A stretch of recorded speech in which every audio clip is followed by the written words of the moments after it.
मुझे याद है मैंने 12th के बोर्ड्स की शुरुआत मिड फरवरी में हो गई थी और 2 एग्जाम्स के बीच में बहुत लंबा गैप था और एंड मार्च में जाके खत्म हुए थे। ऐसे तड़प तड़प के निकले थे ना वो 1.5 महीने, क्योंकि हम थे वो बच्चे जिनकी फटी पड़ी थी, क्योंकि हमें मजबूरन साइंस में पुश कर दिया गया था और हमारे नंबर जो है वो नोज डाइव कर गए थे। हमें कुछ ना पल्ले पड़ रहा था भाई, बड़ी मुश्किल से पास हुए थे। लेकिन जो इंडियन टीम है ना, ये प्री बोर्ड्स देने वाली है दिसंबर जनवरी में और अपने बोर्ड्स के लिए फरवरी मार्च में पूरी तरीके से तैयार है, क्योंकि पिछली बार एग्जाम को इन्होंने टॉप किया था और उसके बाद बहुत सारे जो फ्रंट बेंचर्स हैं, जो सीनियर्स थे, वो चले गए, लेकिन पूरी वो कुंजी जो है ना वो पकड़ा के गए। जैसे मैथ्स में होती थी ना RD शर्मा की कुंजी, RS अग्रवाल की कुंजी, हिंदी की कुंजी होती थी गाइड जिसे बोलते थे, तो वो पूरी तरीके से दे के गए और उसको अच्छे से रट चुके हैं इस फॉर्मूला को आने वाले बच्चे। तो मेरा पूरा मानना है कि हमारी इंडियन टीम के बहुत तगड़े चांसेस हैं इस वर्ल्ड कप को लेके। अब इन 10 मैचेस में क्या करना है, साउथ अफ्रीका के सामने इन 5 मैचेस में क्या देखना है आपको और मुझे, इसकी बात कर लेते हैं one tape one hand with Jatin sir.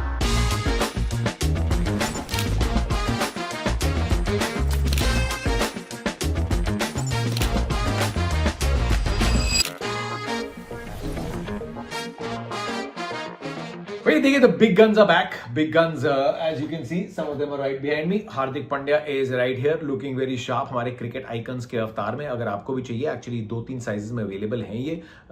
सो नया वाला भी आ रहा है, उसमें शायद घड़ी भी डाली होगी हार्दिक ने। We can't buy that watch but we will make a very good replica. नीचे डिस्क्रिप्शन में आपको डिटेल्स मिल जाएंगी। And of course Jasprit Bumrah is also back. आंखों ही आंखों में यॉर्कर मार दिए भाई ने। This is a very nice figurine. So obviously both of them are in Mumbai के कपड़ों में, लेकिन इंडिया के ब्लू में दिखने वाले हैं ये। So you can go into the description and check how you can get these boys in your team. लेकिन इंडिया वर्सेस साउथ अफ्रीका, भैया ये क्यों याद आ रहे हैं, क्योंकि यही टीम थे ना अर्शदीप बुमराह और हार्दिक पांड्या, जिन्होंने लास्ट के वो 5 ओवर किए थे बारबेडोस में, जिसके चलते हम मैच जीत गए। मतलब डेविड मिलर ने 16 रन आखिरी ओवर में बना देने थे अगर वो छक्के के बीच में सूर्य कुमार यादव ना आ जाते और कमेंट्री बॉक्स में जतिन सप्रू ना होते।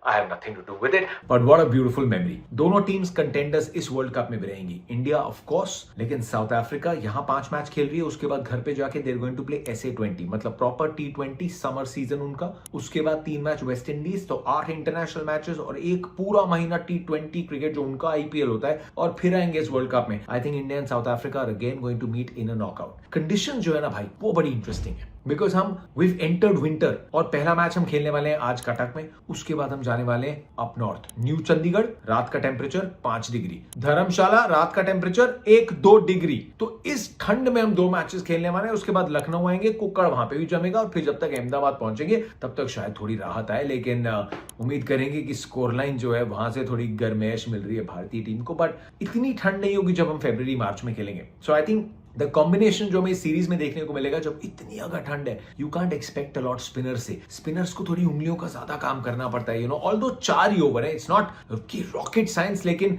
स्पिनर्स के लिए अगर आपकी बाद में बॉलिंग आ जाए एंड आप अंडर लाइट्स रात को 9-9:15 अपनी इनिंग शुरू कर रहे हो, it can get very hard. आपकी उंगलियां सुन हो जाती हैं। ठंड का एहसास जो नॉर्थ इंडिया में रहते होंगे, जो पहाड़ों के पास रहते होंगे, उनको अच्छे से पता है। सो ये वो सीरीज नहीं है जहां पे मैं देख रहा हूं कि इंडिया 3-3, 4-4 स्पिनर्स खिला रही है। आई don't think that will be the case. तो इस सीरीज में हमें इंडिया थोड़ी ज्यादा पेस हैवी दिखेगी। एंड पेस हैवी के डिपार्टमेंट में आने से पहले, स्क्वाड की बात करने से पहले, आई विल जस्ट रिक्वेस्ट हमारे जितने भी दर्शक हैं जो बहुत ज्यादा क्रिटिकल थे, बहुत पैशनेट हैं, आई कैन अंडरस्टैंड, लेकिन टेस्ट सीरीज साउथ अफ्रीका अब भूल जाइए। Like I said, we will restart that चर्चा जब इंडिया अगली बार टेस्ट खेलेगी। वनडे सीरीज बहुत अच्छे से जीते, let's park that side. T20 पे आते हैं और इस स्क्वाड में बहुत दम है, इसकी मैं बात कर चुका हूं, ये मेरी राय है। एंड मैंने वहां पे भी कहा था कि जरूर एक चर्चा का विषय सिराज या शमी नहीं है, लेकिन लाइक आई सेड, बुमराह और अर्शदीप के आगे उनमें से कोई भी नाम नहीं खेलेगा। And your third pacer is likely to be Hardik Pandya या फिर हर्षित राणा, क्योंकि टीम को बैटिंग चाहिए। वो 3 फास्ट बॉलर शायद ऐसे नहीं ले जाना चाहती जिनसे आपको बैटिंग नहीं मिलेगी। अगर वो एक एक्स्ट्रा फास्ट बॉलर भी खिला रहे हैं तो उनको 8 नंबर पे बैटिंग का कुशन चाहिए, और 8 नंबर पे बैटिंग आपको टीम में कोई ना कोई करते हुए दिखेगा। या वो हर्षित राणा होंगे, हर्षित राणा 9 पे तो बैटिंग और लंबी हो जाती है, या फिर 8 पे आपको अक्षर पटेल या वॉशिंगटन सुंदर में से देखने को मिलेगा। दैट्स माय फीलिंग कि टीम 8 नंबर तक बैटिंग का कुशन चाहती है, और वो मॉडर्न डे T20 क्रिकेट में is not a bad idea. Now coming to the fact कि सूर्य कुमार यादव ने प्रेस कॉन्फ्रेंस में 2 चीजें साफ कर दी। शुभमन गिल फिट है,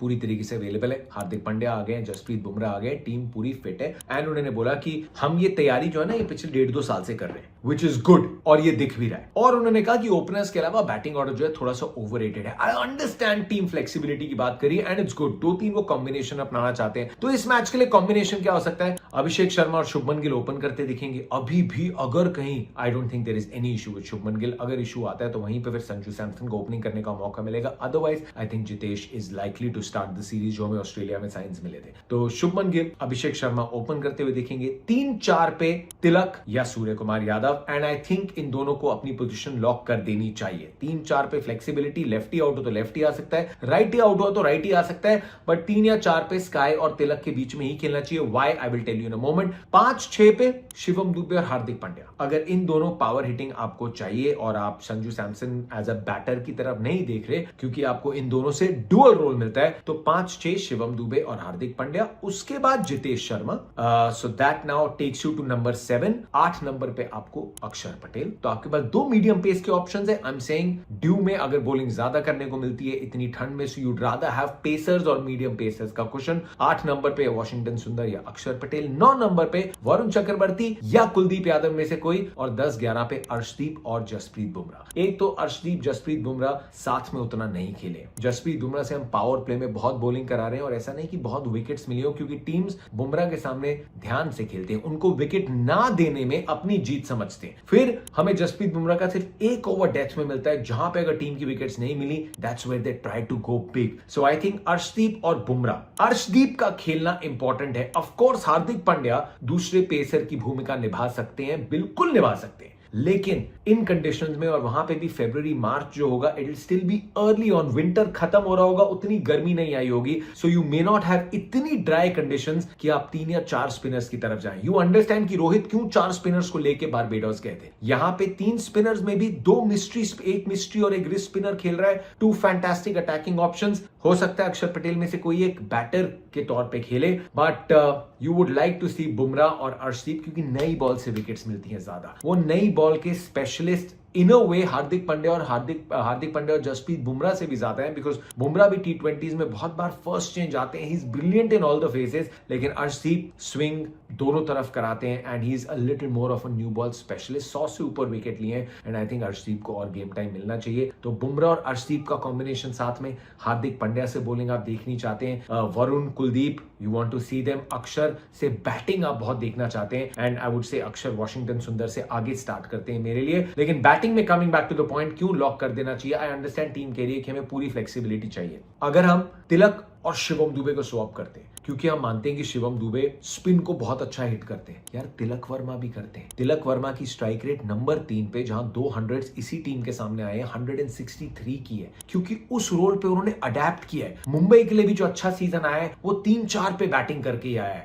5-6 व्हाइल यू आर सेइंग कि इज ओवररेटेड, 3-4 और 5-6 में फर्क है। 3-4 में फिर भी आप 4-5 बॉल्स ले सकते हो विकेट को समझने के लिए, and Tilak covers up. Spin के सामने स्वीप है, रिवर्स स्वीप है, सब कुछ है। सो आई अंडरस्टैंड कि शिवम दुबे के पास वो बड़ी रेंज है, लेकिन तिलक वर्मा के पास भी, और उनको वो 3-4 बॉल्स मिल जाती हैं सेटल होने को।